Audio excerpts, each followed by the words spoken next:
Hey guys, Scott here. Today we're going to do a quick review of this LEXIVON Torx bit socket set.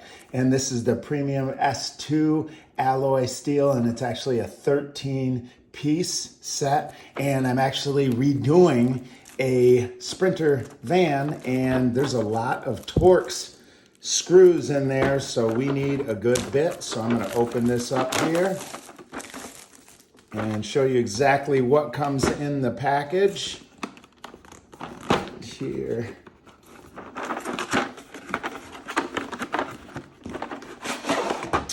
All right, pretty cool case that it comes with.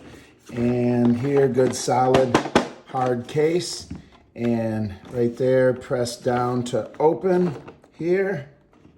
Let me see. And I didn't spill everything, that's good.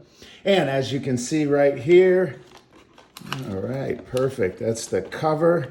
And here is the 13-piece set. Really good, solid set. And I'll tell you, I was planning on just using this with a socket set, and then I got to thinking, man, I really need to be able to use this with a drill as well. So I also ordered this piece. It's sold separately, but it's the 3-inch socket adapter set by LEXIVON, and it includes an adapter for 1/4, 3/8, and 1/2 inch. So I can use that with this set, so I don't have to do everything by hand. The heavier duty ones I'll do with a socket set, but the smaller ones I'll be able to use this. So really happy that these came in, and looking forward to getting started using these on my Sprinter van conversion.